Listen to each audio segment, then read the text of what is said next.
Hello again, Grace Hill. One of you a few days ago mentioned to me that each day in the midst of this current situation feels like 3 days. And so therefore I don't just need one devotion in the day, I need several throughout the day. Those are wise words. And we're spending lots of time on gathering the news, and some of us maybe are spending too much time in the news.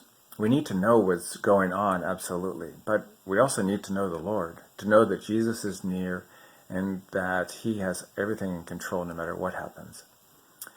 We're trying to be vigilant about our health practices and to wash our hands well and to be socially distant.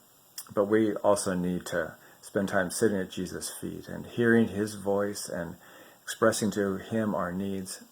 We can find comfort and hope and calm and joy in his presence. And so I want to be giving you a series of short devotionals that you can use to spend time with the Lord, to encourage yourselves, and to turn to the Scriptures. There's lots of good content out there for sure, and I can point you to other resources as you might need. But I'm going to be spending time in the Psalms. The Psalms give us just such a range of emotions, joy and sorrow, and along with vulnerability and praising to God. And so they also deal with such a broad sweep of different topics. So Psalms are a great place for us to bring our flood of emotions and thoughts to. And so today I'm going to look at Psalm 104. If you want to pause and get a Bible, you can certainly do that. But here's just a few thoughts from Psalm 104. Psalm 104 it starts off with a praise to God as creator. It says God is clothed in splendor and majesty. It says that he puts light on as if it was a hoodie. And then it also says he made the heavens as if he was setting up a tent. Not the same amount of work we put in to put a tent up. God used that amount of work to create us and all of creation around us. So God is the glorious creator, and then it goes on to say how God's creation works so well, and it's fit together so well by his wisdom. In verse 11, it says God provides water for the beasts, and in verse 12, it says he provides dwellings for the birds, and the birds sing on the branches. They sing their songs on the branches.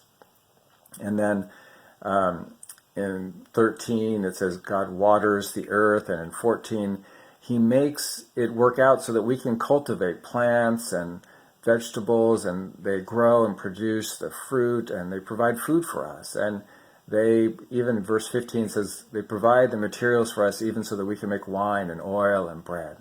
And so God's world works well for us. It's put together beautifully and wonderfully. In verse 19, he talks about the sun and the moon, providing a type of order of day and night.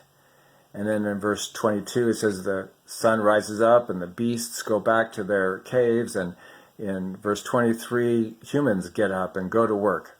Well, of course, we're not getting up and going to work. We're getting up, but we're not going out to work. We're going to our home office or a makeshift corner of the house to do our work. But still, that order of day and night is so helpful for us.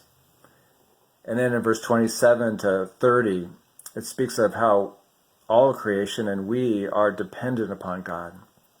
It's not like God set up the world and then went away, but we're dependent upon him looking upon us and doing good for us, maintaining and preserving us in every situation. So God's creation is good and it's wonderful. Of course, right now we've got this virus running rampant, and so the creation is good, but it's marred. Of course, in Genesis 1 and 2, when God created the world, there was no viruses. Those came in from sin in chapter 3 of Genesis, and Adam and Eve's rebellion against God. And so a virus is the result of sin. But God's creation is still good.